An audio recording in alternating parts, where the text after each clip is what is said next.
Okay, here's some video shot with it in the wide angle mode of this lens.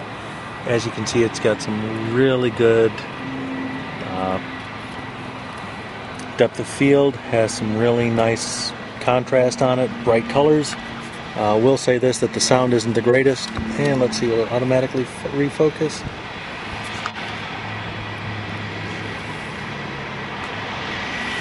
Yeah, well, that's probably not the easiest thing to do. Back out again.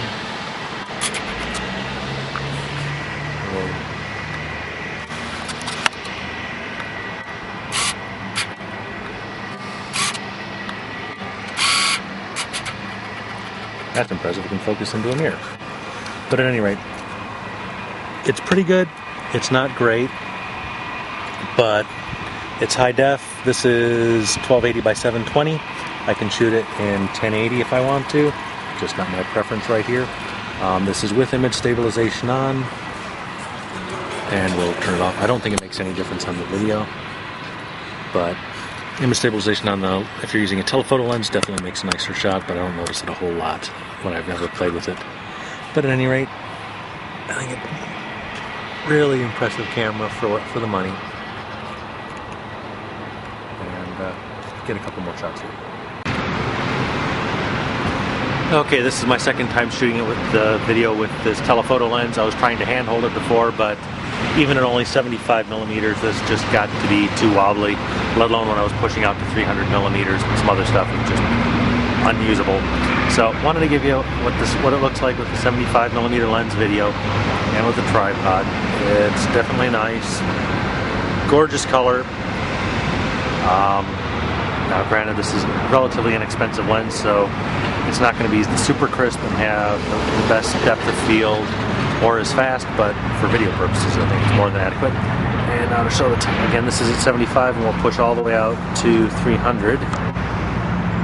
And just in case you're curious, that's Mount Baldy.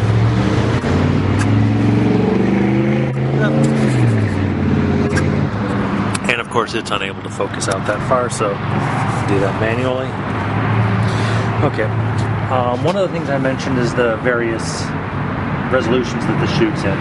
It shoots in 1080 at 60 frames a second. It shoots also at 1080 in 24 frames a second for those that are film buffs.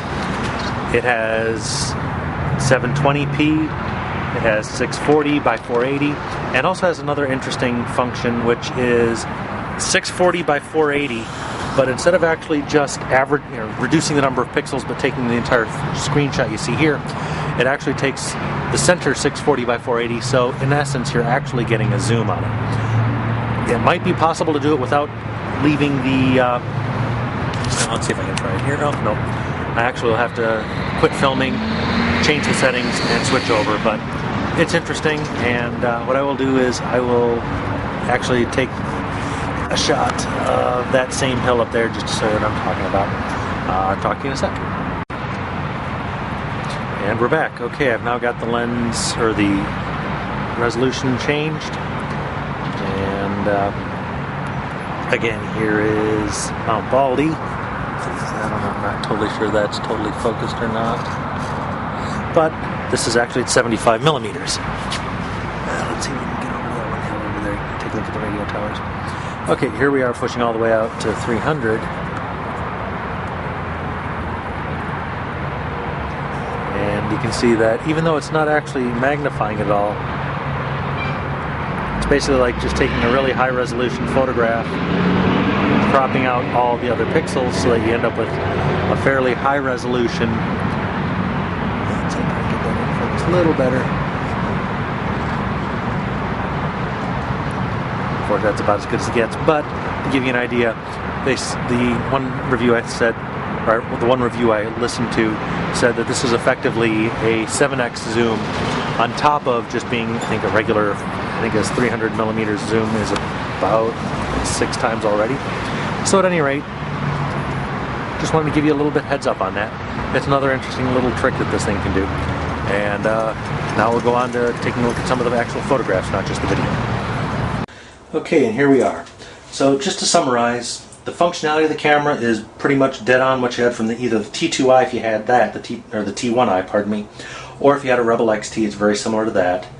One of the things I didn't mention, but they do in a lot of videos, is the fact that a lot of the autofocus and all of the gridding that they use for all of that is taken right off of the last generation EOS, or pardon me, the previous model EOS. So it's got some very advanced electronics and controls built into it. It doesn't have the high dollar sensor that the EOS has, but then again, this is half the price, so that's not, as far as I'm concerned, that's not an issue. It shoots great. It has some really nice high-def video, and for me, since I've already been in Canon for a number of years, the fact that it's backwards compatible with all the other lenses I had is a huge plus. On the downside, well, you cannot control the image size in terms of, if you're dealing with RAW.